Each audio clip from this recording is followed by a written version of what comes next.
네, 오늘 나누실 하나님의 말씀은 구약 성경 시편 19편 14절 한 절입니다. 우리 같이 말씀 합독하시도록 하겠습니다.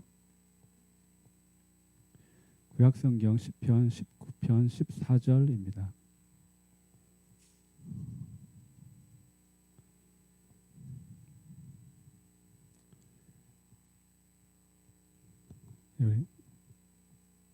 구약 성경 시편 19편 14절입니다. 네, 우리 같이 읽으시도록 하겠습니다. 같이 읽겠습니다. 시작.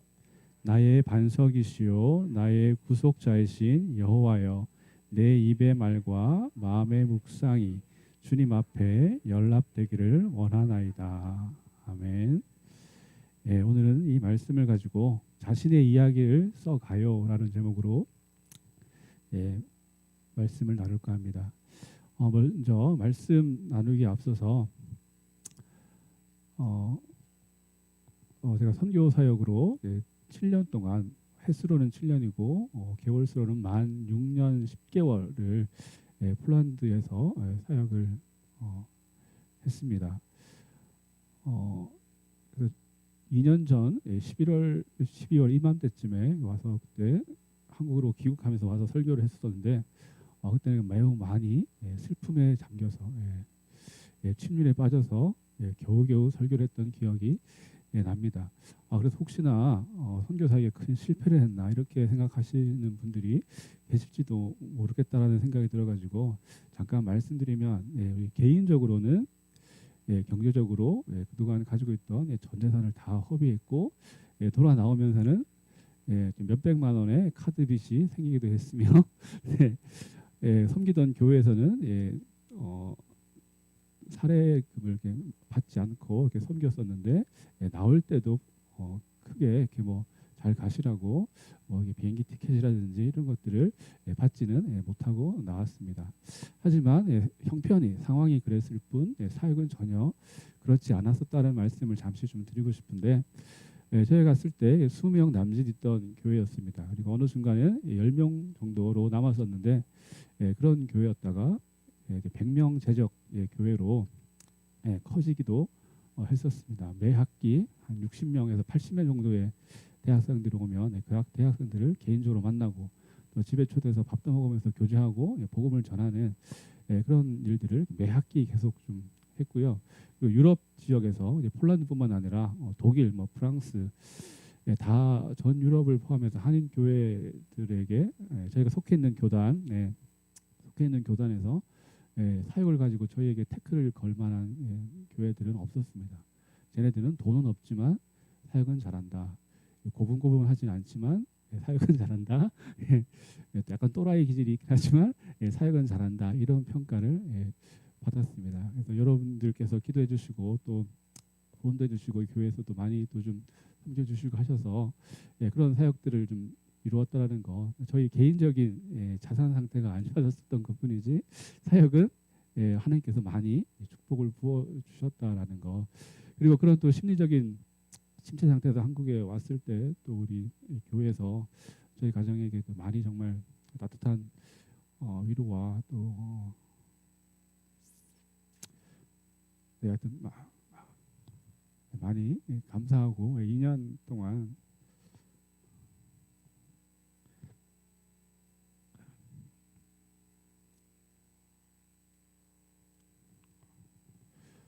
나이가 들면서 여성 호르몬이 자꾸 나와가지고 그런 것 같습니다. 네. 이게 이제 좀 있으면 50대에 접어드는데 이게 여성 호르몬이 자꾸 나오는 것 같습니다. 네.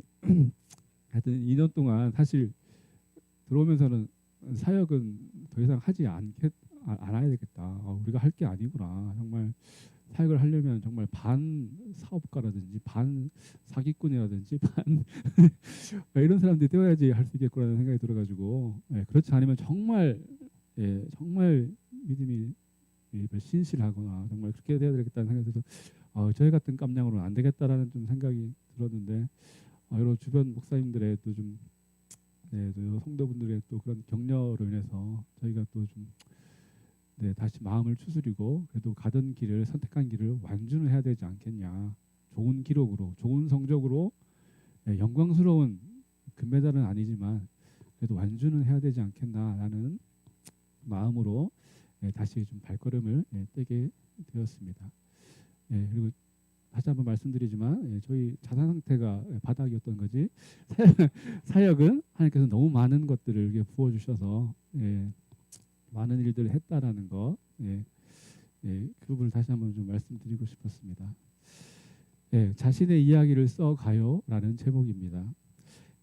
행복에 관해서 연구하던 심리학자가 자신의 연구 결과를 이렇게 발표하는 그런 강연을 들은 적이 있었습니다. 이 사람이 발견한 결과는 어떤 것인가 하면 행복하려고 행복을 쫓으면 오히려 불행해지더라라는 것이었습니다. 여기서 말하는 행복은 일반적인 하나님 안에서 행복이 아니라 일반적인 행복입니다. 그래서 이 사람은 행복하기 위해서 성공하는 것을 추구했습니다. 그래서 열심히 노력합니다. 그 결과 이상적인 직업, 완벽한 남자친구, 아름다운 집을 갖게 되었다라고 합니다. 성공한 것이죠. 하지만 만족스럽지가 않았다고 합니다. 늘 근심이 가득했고 방황도 했다고 합니다. 남들이 이루지 못한 그리고 가지지 못한 것을 젊은 나이에 일찍 이뤘는데도 근심과 방황은 여전히 자기 옆에서 떠나지 않고 그대로다라고 합니다. 그래서 나만 이런가 해서 주변 사람들을 친구들을 살펴봤습니다. 비슷한 위치에 오른 주변 친구들을 살펴봤습니다. 그랬더니 성공한 주변의 친구들도 자기와 비슷한 상황에 놓여 있더라는 겁니다. 그리고 이때부터 행복에 대해서 많은 연구를 했다고 합니다.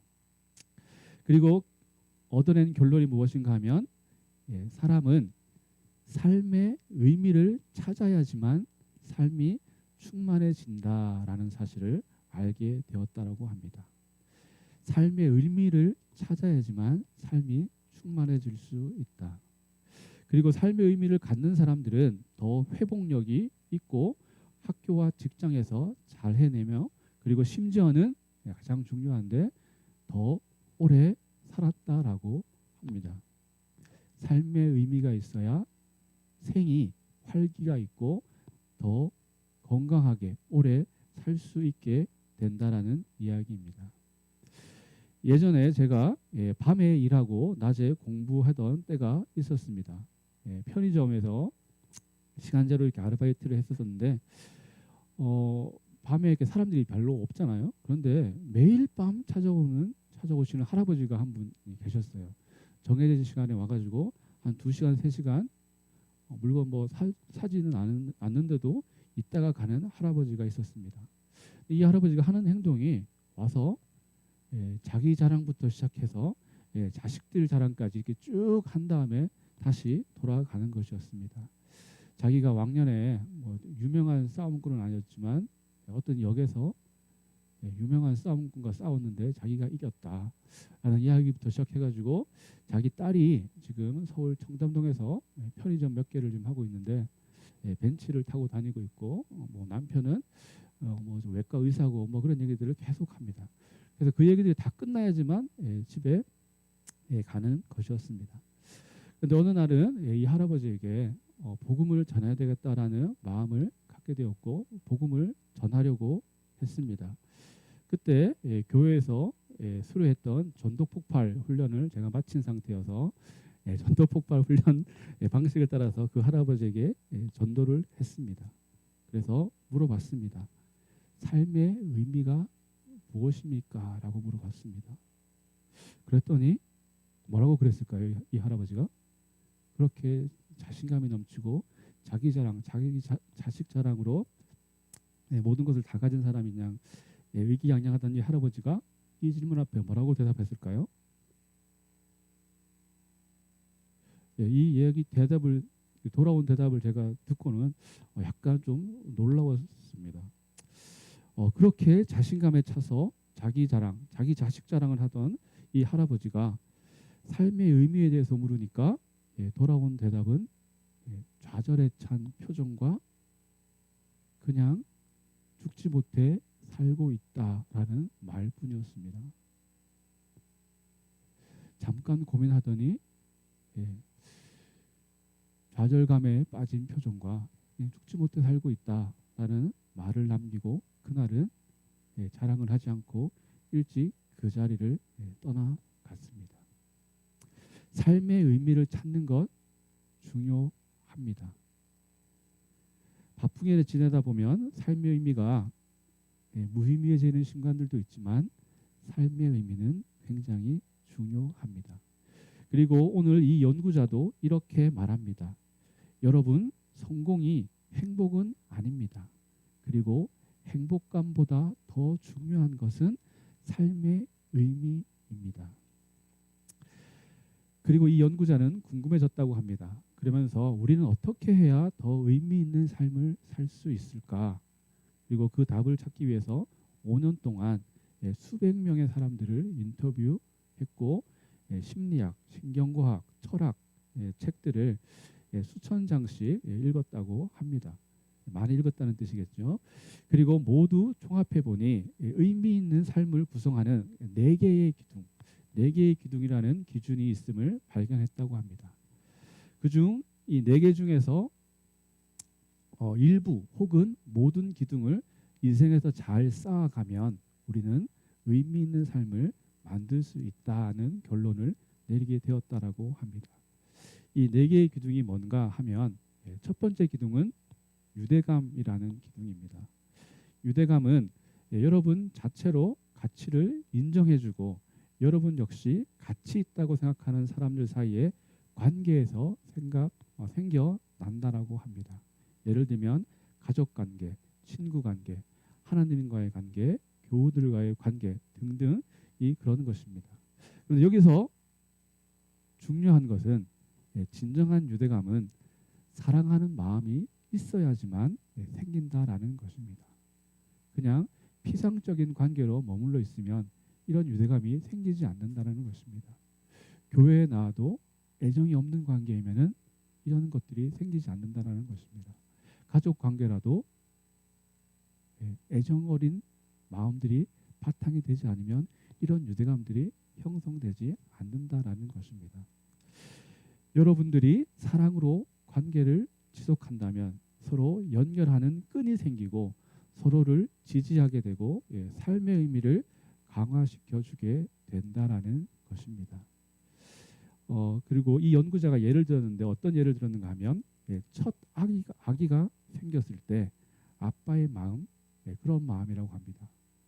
내가 사랑으로 책임져야 할 존재가 하나 더 나의 삶의 범위 속으로 들어왔구나.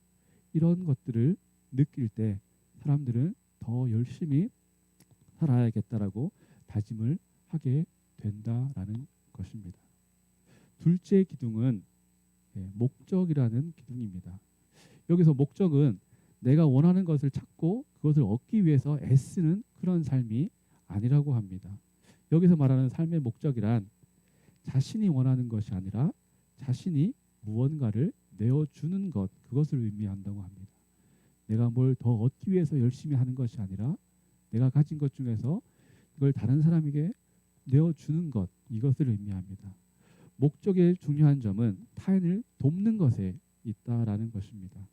그리고 이렇게 할 때 우리는 나는 꼭 필요한 사람이구나 하는 감정을 느낄 수 있기 때문에 그런 것이라고 합니다. 이 사람의 연구에 따르면 사람들은 자신들이 가치 있는 무언가를 할 수 없을 때 방황이 시작된다고 합니다. 자신이 추구하는 목적이 나만을 위한 것이면 그 목적은 또 방황하게 만든다는 것입니다. 반대로 내가 추구하는 목적이 다른 사람을 위한 것이라면 그리고 그것을 통해서 자신의 가치를 발견하게 된다면 이것은 삶의 의미를 높여주는 작용을 하게 된다라는 것입니다. 삶의 의미를 높여주는 이타적인 목적을 추구하는 삶, 이것이 두 번째입니다. 그리고 세 번째 기둥은 무엇인가 하면 완전히 다른 방식으로 자기 자신을 넘어서는 것입니다.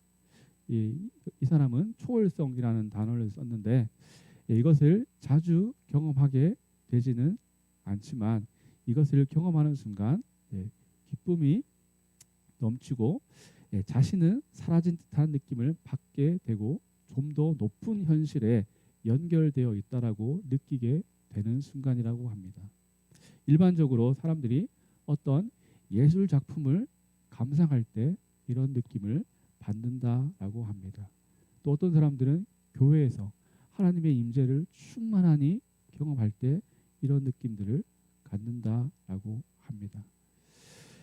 그리고 이런 것들은 어떤 시간, 어떤 장소에서도 느낄 수 있는데 어떤 학교에서 학생들에게 이런 실험을 했다라고 합니다. 50m가 넘는 굉장히 높은 그리고 큰 나무를 1분 동안 그 나무 주변으로 학생들이 둘러서서 그 나무만을 바라보게 했다라고 합니다. 그리고 나서 잠시 후에 느꼈던 느낌들을 나누었다라고 합니다. 그랬더니 놀랍게도 그 학생들이 하는 이야기가 자신 위주, 자기 위주의 마음이 사라지고 타인을 도와줄 그런 기회가 생겼을 때 더 도와주고 싶은 마음이 들더라라는 이런 이야기를 했다라는 것입니다.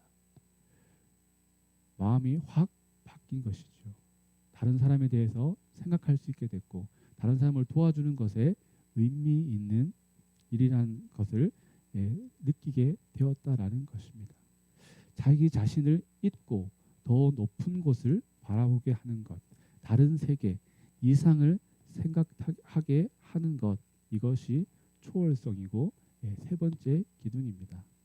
그리고 마지막 네 번째 기둥은 오늘 제가 말씀드리려고 하는 것이기도 하고 제일 중요한 것인데 바로 오늘 성경이 말하는 바입니다.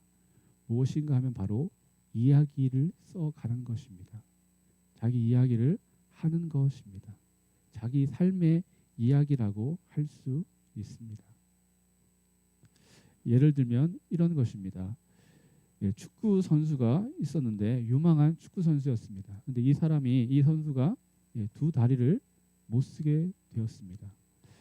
이름이 에메카라는 청년이었는데 축구 선수로 잘 나가다가 두 다리를 못 쓰게 되니까 어떤 마음이 들었을까요? 병원에 누워서 스스로 이렇게 말했다라고 합니다. 축구 경기를 할 때 내 삶은 정말 멋졌는데 지금 내 꼴을 봐봐. 아무것도 할 수 없잖아 라고 하면서 좌절했다고 합니다. 두 다리를 잃었으니 당연히 자신의 이야기를 이렇게밖에 말할 수 없었을 것입니다. 내 삶은 꽤 괜찮았는데 지금은 정말 형편없게 되었다. 정말 시궁창같이 되었다라는 이야기를 했다고 합니다. 이러면서 근심이 많아지고 우울감이 더 커졌습니다. 그런데 이 친구가 시간이 지나면서 자신의 이야기를 새롭게 엮어내기 시작했다고 합니다. 어떻게 했는가 하면 부상을 당하기 전에 내 삶에는 어떤 목적도 없었습니다. 그냥 파티를 즐기고 나만 생각하는 이기적인 그런 사람이었습니다. 하지만 부상을 이겨내면서 저는 좀 더 좋은 사람이 될 수 있었습니다. 라고 자신의 이야기를 수정해 가게 되었다라는 것입니다. 그리고 자신의 이야기를 수정하면서 그 삶도 역시 변하게 되었다라고 이야기했습니다. 새로운 이야기를 자기 스스로에게 들려주기 시작하면서 에메카는 다른 아이들, 비슷한 아이들 멘토가 되어주기도 했고 삶의 목적을 발견하게 된 것입니다. 바로 다른 사람을 위해서 일하게 되었던 것이었습니다. 심리학자 중에 한 명인 맥 아담스는 이것을 회복의 이야기라고 부른다라고 합니다. 나쁜 상황이 좋은 상황으로 회복되는 이야기를 뜻하는 것입니다. 그리고 그는 의미 있는 삶을 이끄는 사람들은 그들의 삶 속에 벌어지는 이야기를 회복 성장, 사랑으로 정리하여서 다른 사람에게 들려준다라는 사실을 발견했습니다. 아무리 잘 나가는 사람이 있어도 고난이 있고, 아무리 힘든 사람이 있어도 희망이 있습니다. 모든 사람은 힘든 것들이 있고 또한 희망이 있습니다. 그 이야기를 회복, 성장, 사랑으로 써내려 갈 때 의미를 발견하게 되었다라는 것입니다. 자신의 이야기를 자신이 써내려 간 것입니다. 오늘 성경으로 돌아와서 오늘 시편 19편에 다윗도 자신의 이야기를 기록합니다. 어디다 기록했을까요? 하나님 앞에 기록합니다. 자기 자신에게만 기록하는 것이 아니라 자신의 삶의 이야기를 하나님 앞에 하나님께 기록하고 있고 하나님과 함께 기록하고 있는 것입니다. 자신의 이야기를 하나님과 함께 기록하는 것입니다. 우리도 다윗처럼 이렇게 할 때 삶의 의미가 있고 신앙의 의미가 생기게 되는 것입니다. 그렇다면 자신의 이야기를 하나님과 함께 써가려면 어떻게 해야 할까요? 자신의 이야기를 하나님과 함께 써내려간다는 것은 어떤 것을 의미할까요? 다윗의 오늘 본문의 고백 전에 그 답이 있는데 우리 같이 한 절만 읽어보시도록 하겠습니다. 같이 읽겠습니다. 시편 19편 13절 같이 한번 읽어보시겠습니다. 13절 같이 한번 읽겠습니다. 시편 19편 13절입니다. 같이 읽겠습니다. 시작. 또 주의 종에게 고의로 죄를 짓지 말게 하사 그 죄가 나를 주장하지 못하게 하소서. 그리하면 내가 정직하여 큰 죄가에서 벗어나겠나이다. 아멘. 다윗은 하나님의 말씀 앞에 자기 자신을 비춰보고 자기에게 죄가 있나 없나 그것들을 살폈다라는 것입니다. 그리고 이것으로부터 벗어나게 나겠다고 또 벗어나게 해달라고 하는 그런 삶을 살았다라는 것입니다. 바로 다윗은 하나님의 말씀, 율법에 대해서 말하고 그것으로 그는 자신의 인생의 방향을 정하고 틀린 것이 없는지 자신의 삶을 살피고 하나님 앞에 자신의 인생의 글쓰기를 교정받았다라는 것입니다. 자신의 인생의 문법이 하나님과 멀어져 있지는 않은지 하나님 앞에 살피고 점검하고 있는 것입니다. 이것이 바로 하나님과 함께 자신의 인생을 써가는 것이고 하나님과 함께 자신의 인생을 써가는 방법 그 자체입니다. 하나님의 말씀으로 교정받는 인생이 되는 것이라고 할 수 있겠습니다. 여러분은 우리의 삶의 이야기, 여러분의 삶의 이야기, 여러분의 인생의 이야기를 어떻게 마치기를 원하십니까? 아직 끝나지 않은 그리고 남아있는 우리 삶의 이야기, 여러분의 삶의 이야기, 여러분의 인생의 이야기를 어떻게 써가고 싶으십니까? 오늘 다윗은 우리에게 자신은 이렇게 써갔다라고 말하고 있습니다. 내 모든 삶의 이야기, 사람들이 모르는 내 마음속, 내 생각의 이야기도 하나님께 보여드리고 싶습니다. 그리고 하나님께 잘 썼다고 칭찬받고 싶습니다. 내 삶이, 내 인생이 이래도 그만 저래도 그만 한 것이 아니라 하나님께 인정받는 인생이 되고 싶습니다. 비록 어려움과 아픔이 있겠지만 제 인생의 이야기가 하나님께 네가 신실했다라고 인정받는 이야기가 되고 싶습니다라고 말하고 있는 것입니다. 다윗은 지금 자신의 이야기를 하나님 앞에서 하나님과 함께 그렇게 써가고 있는 것입니다. 다윗의 이 바람이 오늘 우리들의 바람이 되기를 원합니다.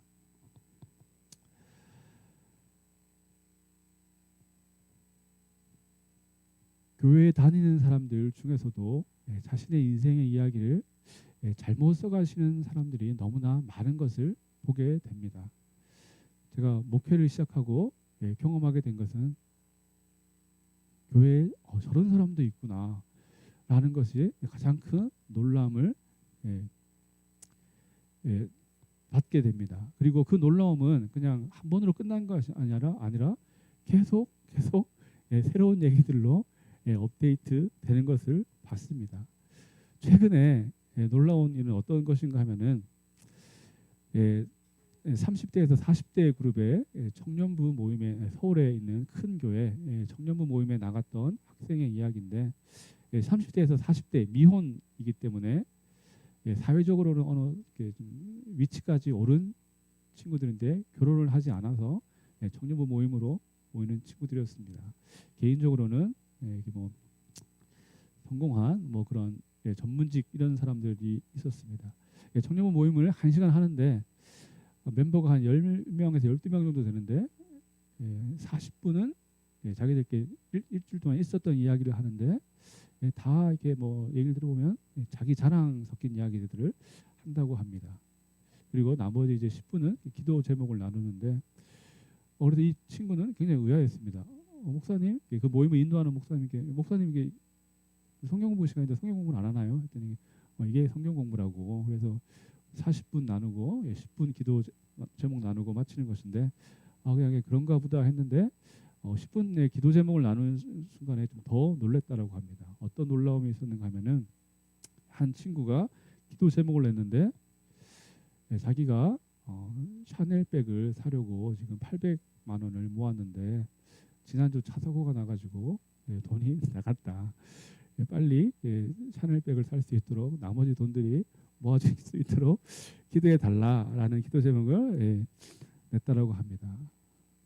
이 얘기를 들으면서 샤넬백 나도 갖고 싶다라는 생각을 하시는 분 혹시 계실까요?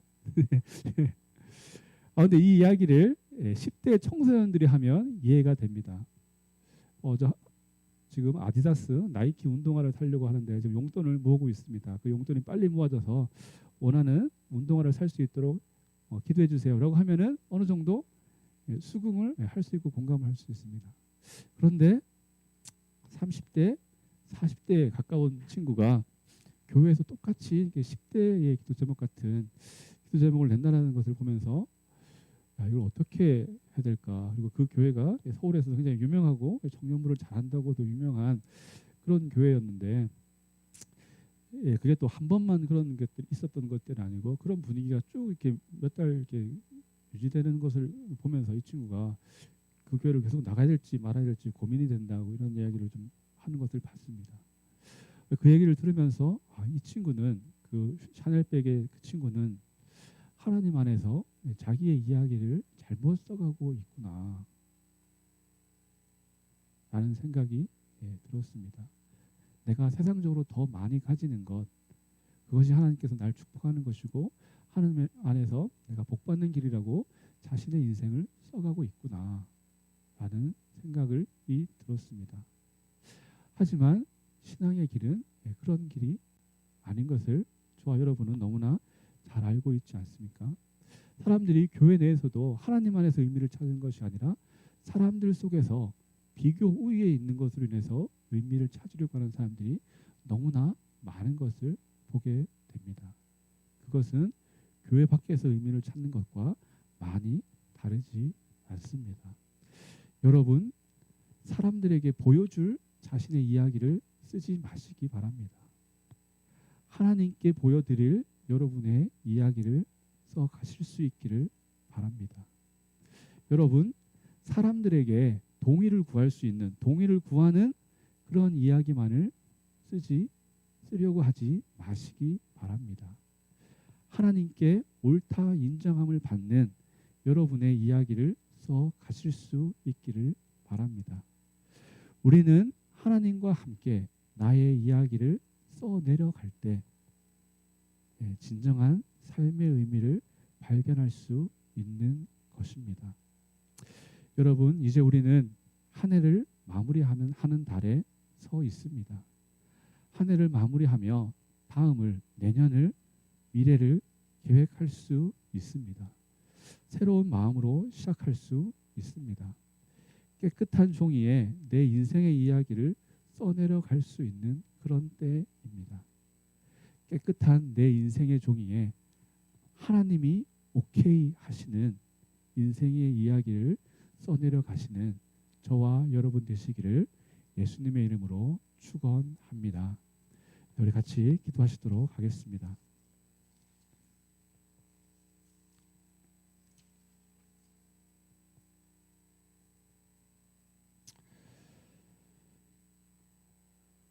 하나님 아버지, 우리를 교회로 불러주셔서 하나님을 생각하게 하시고 하나님의 이름을 듣게 하시고 하나님을 바라볼 수 있는 기회들을 허락하여 주시니 참으로 감사합니다.